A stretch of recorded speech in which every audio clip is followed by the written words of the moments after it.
Bismillahirrahmanirrahim. Assalamualaikum warahmatullahi wabarakatuh. Alhamdulillah rabbil alamin.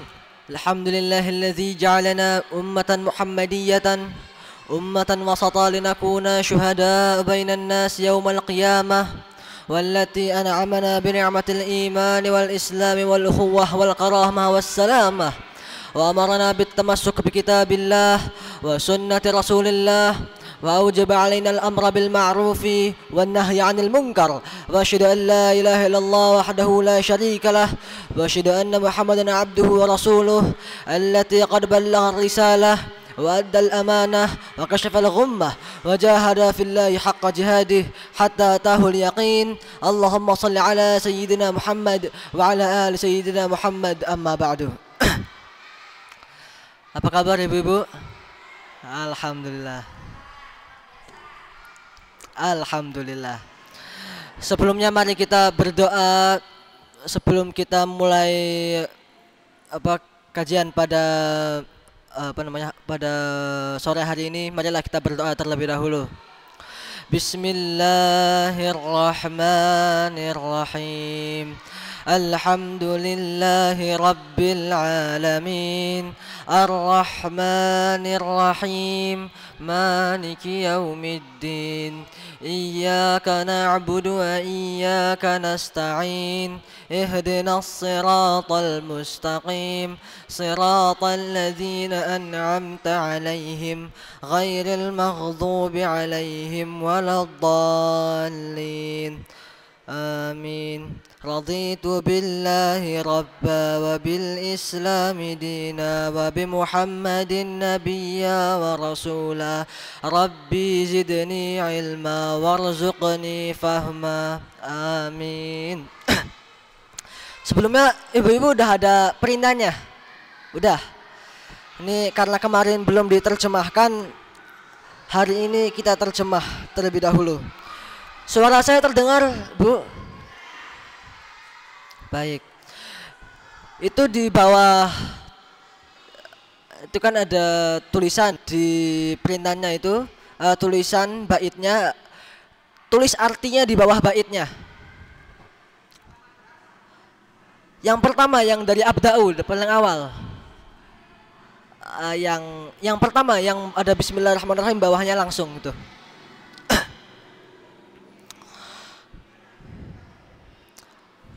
Bismillahirrahmanirrahim.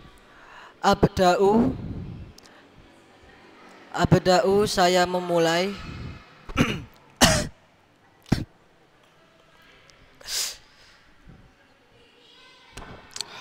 Abda'u saya memulai bismillahi, dengan nama Allah.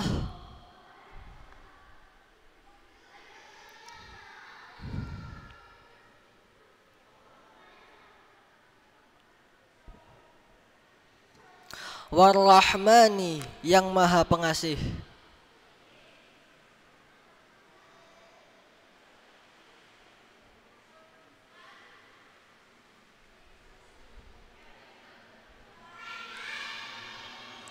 Wabirrahimi, dan maha penyayang.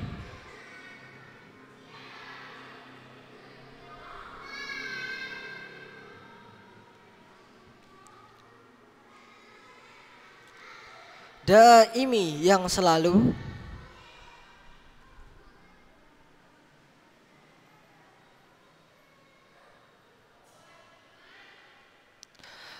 Ihsani, tercurah kebaikannya.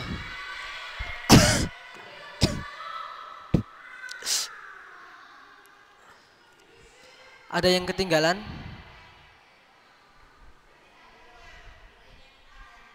Oh, ini filah. OTW.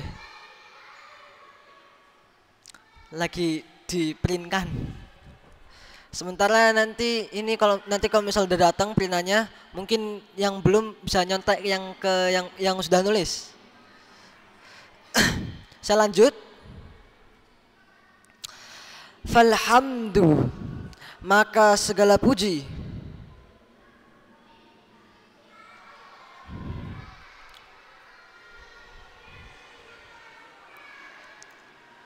Lillahi, bagi Allah Subhanahu wa taala,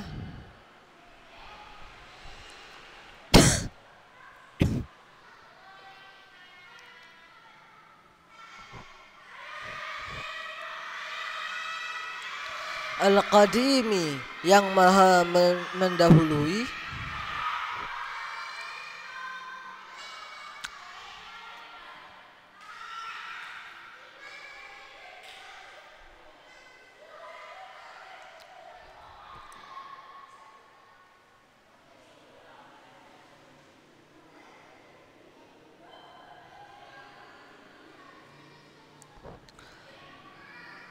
Al-Qadimi, yang mendahului, Al-Awwali, dan maha pertama.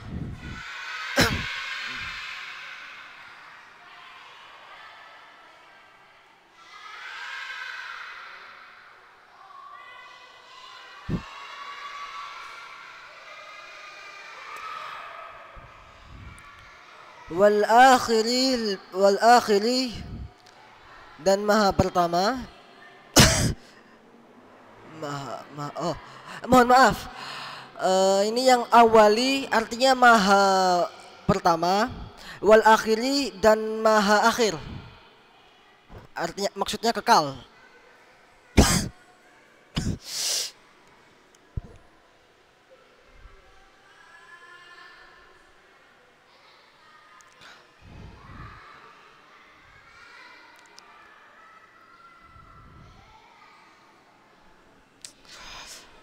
Al-Baqi, dan maha kekal.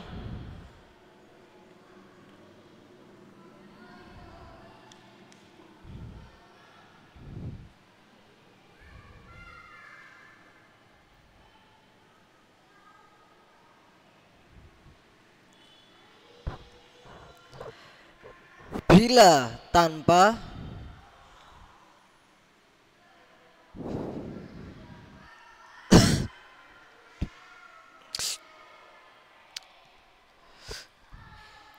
tahawuli, tanpa ada perubahan.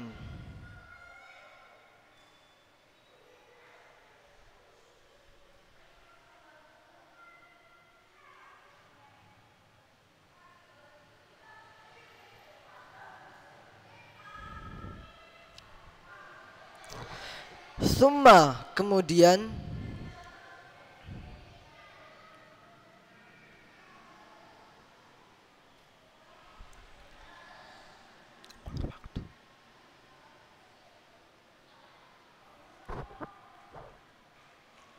as-salatu, salawat,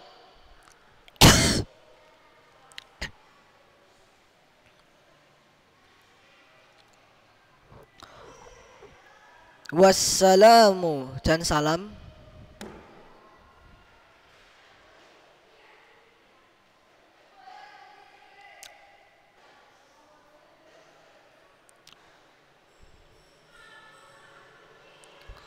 sarmada, yang senantiasa.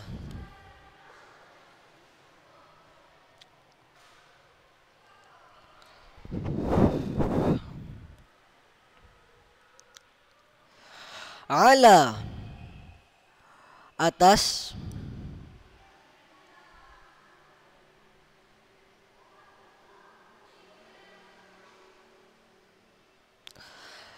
an-nabi, Nabi Muhammad,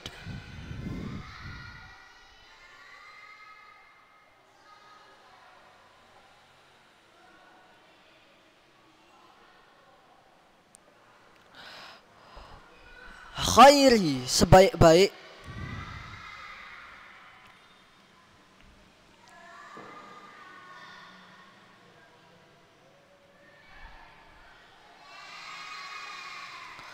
man qad wahada, orang yang bertauhid,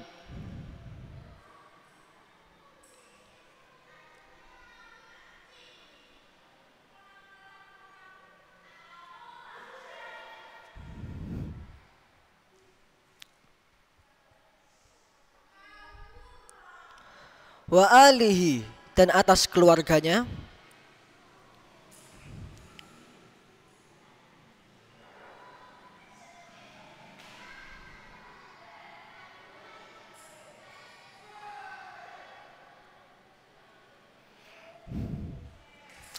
wa sahbihi, dan para sahabatnya, dan para sahabat,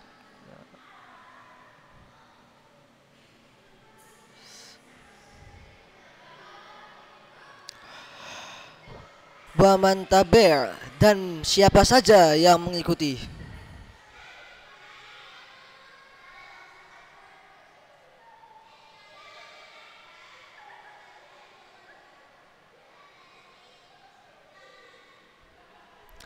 Sabila, jalan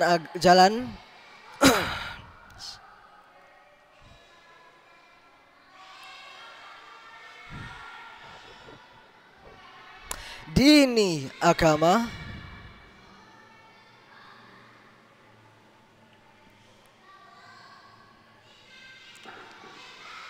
foto-foto,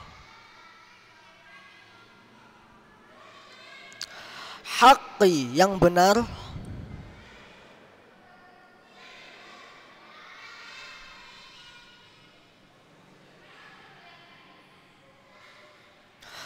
ghaira mubtadi', bukan orang yang mengada-ada.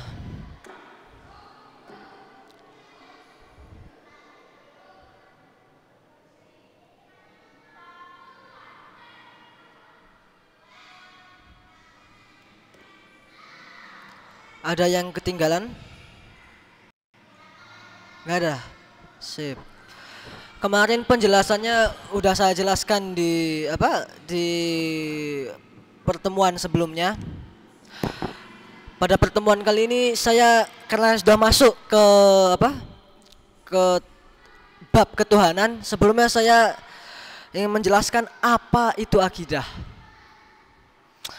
Akidah itu merupakan keyakinan kita terhadap Allah Subhanahu wa Ta'ala. Jadi iman itu merupakan keyakinan kita. Iman itu ada 6. Iman kepada Allah, iman kepada malaikat, iman kepada Rasul, iman kepada kitabnya, iman kepada hari akhir, dan iman kepada qada dan qadar. Dan dari iman itu kita ada yang namanya bawahnya iman itu namanya akidah. Akidah itu bagaimana kita meyakini keimanan tersebut.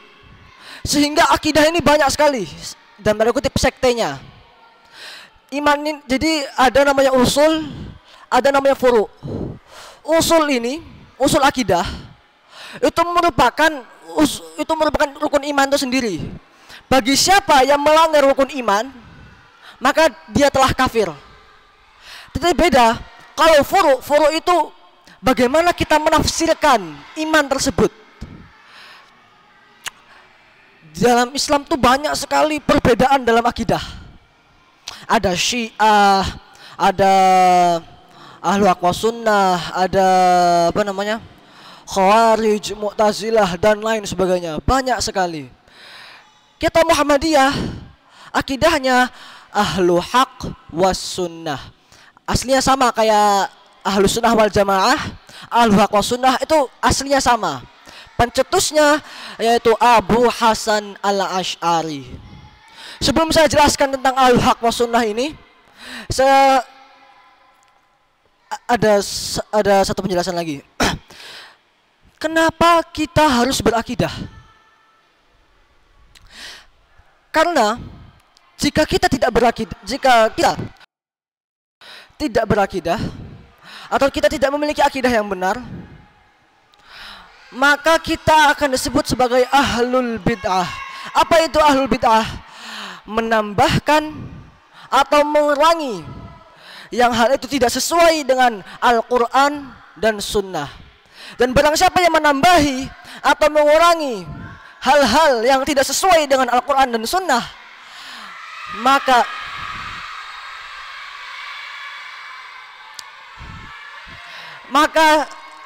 orang tersebut akan masuk neraka. Rasulullah SAW bersabda, ini kiasan dari Rasul. Kalau tidak salah ya, intinya itu bahwasannya kiasannya tuh umat Islam nanti akan terpecah menjadi 73 sekte. sekte akidah, bukan dalam usul, bukan dalam furu' fikih, tetapi dalam furu' akidah. Dan semuanya masuk neraka kecuali satu.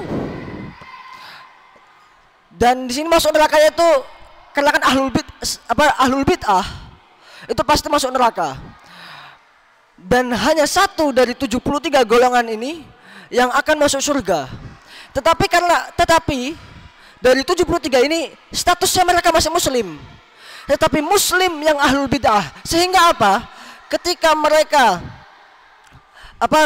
menganut akidah yang salah, ianya akan mampir di neraka sebentar, baru pindah ke surga setelah dosanya hilang semua. Sekarang kok bisa sih akidah ini kok jadi kok umat Islam ini terpecah menjadi banyak sekali akidah.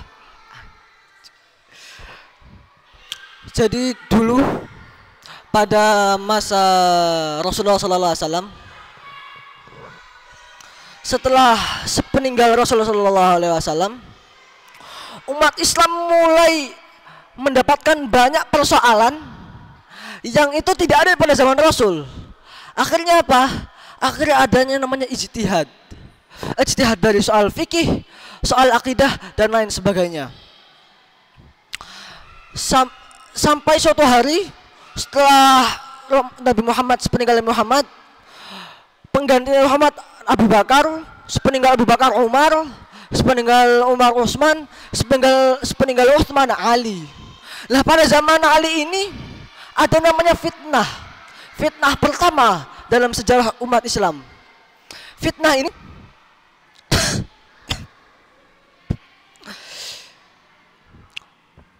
yaitu ketika setelah Utsman terbunuh.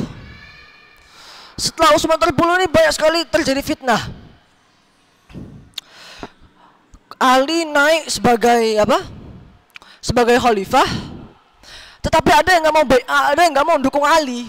Pengennya itu Ali itu selesain dulu urusan pembunuhan Utsman. Siapa yang nggak mau dukung Ali itu? Namanya Muawiyah. Akhirnya apa? Dan Ali ini menyadari bahwa pada saat itu urusan umat Islam itu belum stabil, masih terpecah belah. Ada yang hendak memerdekakan diri lah, dan lain sebagainya, kacau intinya. Ali ini daripada ngusut soal pembunuhan Utsman terlebih dahulu, mendingan bagaimana mempersatukan umat Islam terlebih dahulu. Muawiyah nggak mau. Kenapa Muawiyah nggak mau? Pertama, Utsman ini kerabatnya Muawiyah. Yang kedua, Ali itu ingin mencabut Muawiyah dari gubernurnya di Damaskus. Yang ketiga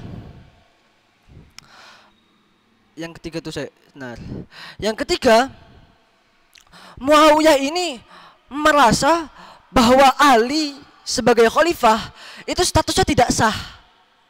Dan rakyat Damaskus nggak mau dukung. Rakyat Damaskus dukungnya siapa? Muawiyah. Sehingga akhirnya ada dualisme kepemimpinan. Satu Ali, satu Muawiyah. Karena Muawiyah merasa dukungannya besar, dia berani nentang Ali. Dan merasa bahwa Ali ini kekhalifahnya tidak sah. Karena Ali ini hendak mempersatukan seluruh umat muslim terlebih dahulu. Setelah menyelesaikan urusan di Hijaz, Arab, dia pindah. Ali ngirim pasukan ke Suriah, di mana Suriah ini tempatnya pendukung Muawiyah terbesar, dan di situ Muawiyah berlindung. Akhirnya apa? Kalau tidak salah ya, saya lupa. Ali ini mengirimkan sekitar 10.000 atau 50.000 pasukan, sekitar segitulah, saya kalau lupa. Muawiyah menyiapkan pasukan lebih besar dari punya Ali. Bertempurlah mereka. Hingga akhirnya pihak Muawiyah terdesak akhirnya ngajukan banding. Gimana kalau gini? Pihak Muawiyah gini. Perjanjian damai lah. Akhirnya pihak Muawiyah ngirim orang untuk berunding. bersedia tuh untuk berunding pihak Muawiyah. Pihak Ali awalnya semi mau ngiyain, tapi dah perang sampai mati-matian. Tapi kita di depan ada maslahat. Maslahatnya apa? Kita ingin mempersatukan umat Islam agar tidak terjadi pertumpahan darah lagi gitu. Akhirnya apa? Pihak Ali terbelah jadi dua. Yang satu Khawarij itu yang keluar dari pihak Ali karena Ali menerima tahkim, menerima perundingan. Karena Khawarij ini merasa, ngapain saya udah perang berdarah-darah, kita udah mati, dari pihaknya udah mati banyak banget. Kita udah perang, kita udah bunuh sesama muslim bahkan. Tapi kok ujung-ujungnya kok damai? Ngapain? Maksudnya? Ya, Khawarij nggak terima, akhirnya keluar dari pihak Ali dan bikin kelompok sendiri. Kelompoknya disebut sebagai Khawarij. Sebaliknya, pendukung Ali itu disebut Syiah. Dan Syiah nanti akan ada banyak sekte lagi itu Syiah. Tapi intinya pada masa itu pendukungnya Ali itu disebut sebagai Syiah. Di sini kita udah mulai dapat dua. Yang pertama apa? Yang pertama Khawarij, yang pertama Syiah. Satu lagi namanya Ahlul Qiblah.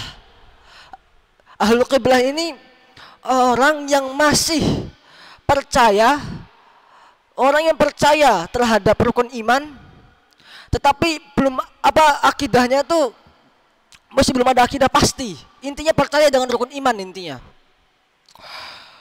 Ini kita ada dua, Syiah sama Khawarij. Khawarij ini orangnya tuh tekstual banget. Jadi dalam memahami Al-Quran ada dua caranya. Yang pertama tafwid, yang kedua takwil. Apa itu tafwid? Tafwid ini misalkan ada ayat yadullahi fawqa aydihim, tangan Allah di atas tangan mereka. Emang Allah punya tangan? Apakah Allah punya tangan? Emang tangan Allah kayak apa sih? Apa Allah punya 5 jari? Allah tangannya panjang, kecil, besar. Dan Allah itu apa? Tidak menyerupai hambanya. Sehingga kalau misalnya kita sebutkan tangannya Allah punya tangannya seperti manusia dan sebagainya, itu bid'ah.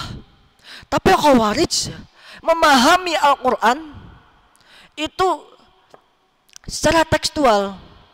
Dalam Ahlul Haq wa Sunnah, ayat seperti itu bisa ditafwid. Tafwid itu menyerahkan artinya kepada Allah Subhanahu wa taala. Udah enggak usah diurusin. Artinya biar Allah Subhanahu wa taala. Atau takwil. Apa itu takwil?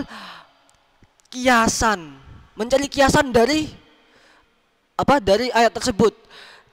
Cari konteks dari ayat tersebut waktu itu apa? Waktu itu lagi perjanjian saya lupa namanya. Intinya perjanjian antara kaum Ansar dengan kaum Muhajirin. Nah, Allah maksudnya itu apa? Kodrat Allah itu di atas kodrat mereka. Bukan Allah punya tangan di atas tangan mereka.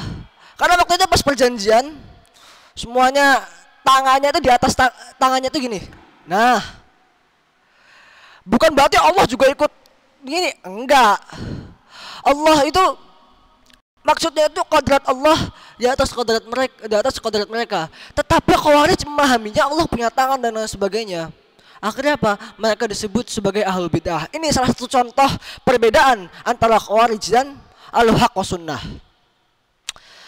Bagaimana dengan Syiah? Syiah ini berpendapat bahwa setelah Nabi Muhammad, sepeninggal Nabi Muhammad, yang menerusin kekhalifahan, yang menerusin imamah, yang meneruskan kepemimpinan Rasulullah SAW itu Ali,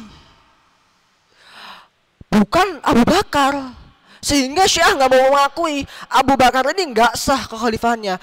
Abu Bakar ini merebut kepemimpinan Ali untuk Abu Bakar sendiri. Sama halnya dengan Umar, dengan Utsman. Syiah menilai 3 khalifah ini nggak sah jadi khalifah. Mereka merebut kekhalifahan dari Ali. Maka akhirnya apa? Syiah ketika ngambil riwayat hadis itu nggak mau ngambil dari riwayat hadisnya dari Abu Bakar, nggak mau ngambil dari Umar, nggak mau ngambil dari Utsman, nggak mau ngambil dari Aisyah, nggak mau ngambil dari Zubair lah. Kenapa? Pada waktu itu, pada saat kepemimpinan Ali, Aisyah, Zubair dan Talhah itu orang yang paling, dalam tanda kutip ya, yang paling anti dengan Ali, yang melawan Ali sampai perang dengan Ali yang disebut sebagai perang Jamal, di mana akhirnya pihak Aisyah kalah. Lalu Ali pindah ke Suriah untuk menghadapi Muawiyah. Setelah itu akhirnya apa? Ketika misalkan Syiah ini tidak mau mengambil riwayat dari Aisyah, dari mana? Abu Bakar, dari Umar, dari Utsman, dan dari pengikut-pengikutnya, dari orang-orang yang tidak sepihak dengan Ali, akhirnya hasil ijtihad Syiah itu bisa, dalam tanda kutip, cacat.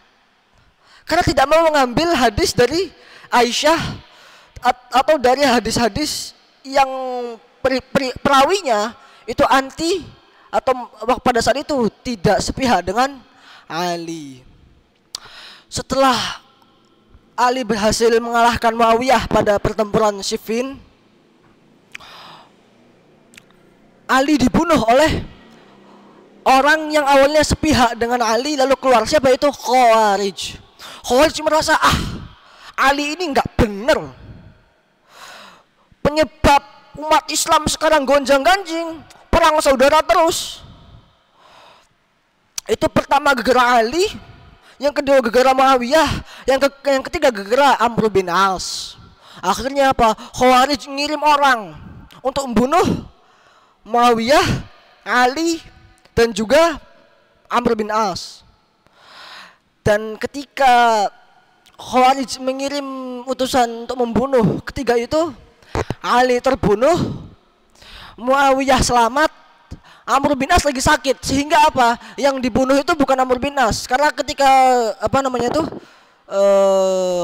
para utusan Khawarij ini ingin membunuh ketiga orang tersebut, membunuhnya pengennya di masjid. Ketika itu Amr bin As lagi sakit, sehingga di rumah. Akhirnya apa? Yang berhasil dieksekusi hanya Ali, Muawiyah selamat, Amr bin As selamat.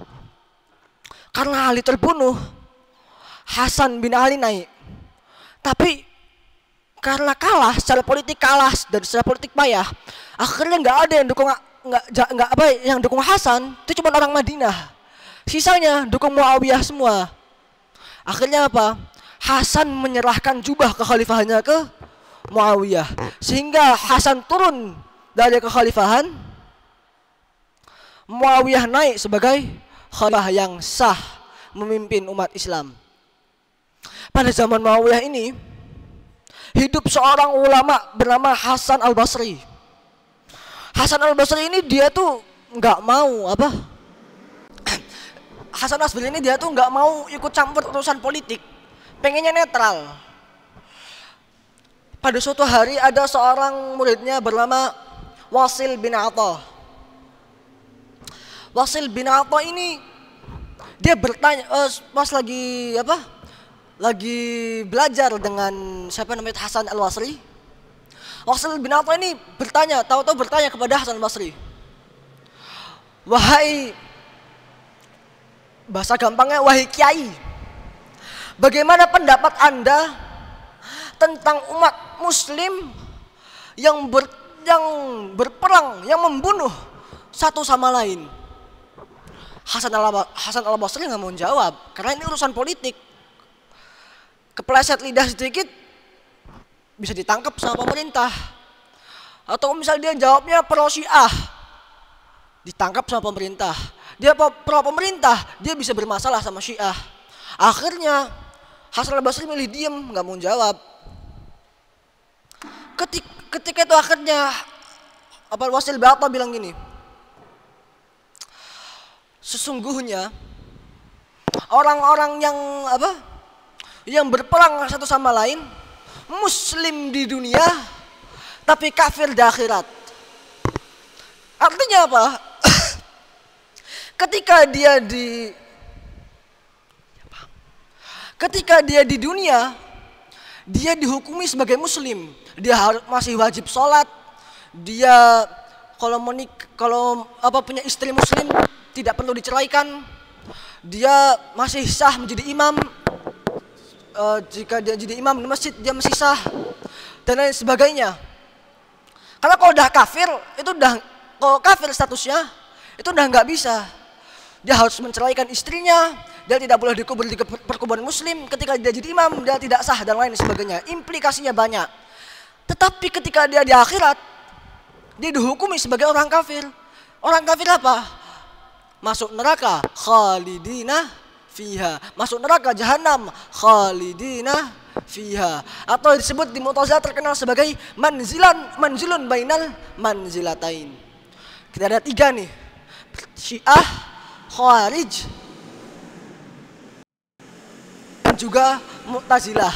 Bagaimana dengan ahlu haq was sunnah? Ahlu haq was sunnah ini ada pada zaman Abbasiyah. Pada zaman Abbasiyah ini Mu'tazilah itu lagi gencar-gencarnya. Bahkan siapa yang anti dengan Mu'tazilah ditangkap sama pemerintah Abbasiyah. Karena pemerintah Abbasiyah itu akidahnya itu Mu'tazilah. Abu Hasan al-Asy'ari ini awalnya dia itu Mu'tazilah. Tapi dia menilai Mu'tazilah ini ketika dia menerjemahkan Al-Quran dan Sunnah, berijtihad tentang Al-Quran dan Sunnah, itu selalu menggunakan akal, mengutamakan akal daripada nakli. Apa itu nakli? Al-Quran dan Sunnah. Abu Hasan al-Asy'ari nggak sepakat. Seharusnya nakli dan akli, karena cara berijtihad ada 2. Pertama dengan akli, yang kedua dengan nakli. Nakli itu dengan Al-Quran dan Sunnah, akli itu dengan akal. Keduanya itu harus padan. Sedangkan Mu'tazilah itu lebih mengutamakan akli. Akhirnya apa? Abu Hasan al-Asy'ari bikin sekte sendiri yang disebut sebagai ahlu haq was sunnah atau ahlu sunnah wal jamaah. Dan ahlu haq was sunnah inilah yang dipakai oleh Muhammadiyah. Ahlu sunnah wal jamaah itu sebutan yang dipakai oleh Nahdlatul Ulama.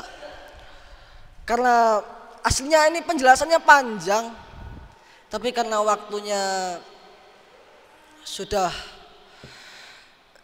tinggal sedikit, waktunya sudah mulai dikit lagi berbuka. Cukup sekian dari saya. Mohon maaf bila ada kesalahan kata, tingkah, maupun ada hal-hal yang menyinggung ibu-ibu sekalian. Wabillahi taufiq wal hidayah. Sebelumnya kita tutup dengan membaca doa kafaratul majlis. Subhanakallahumma wa bihamdika asyhadu an la ilaha illa anta wa astaghfiruka wa atubu ilaik. Wabillahi taufiq wal hidayah. Wassalamualaikum warahmatullahi wabarakatuh.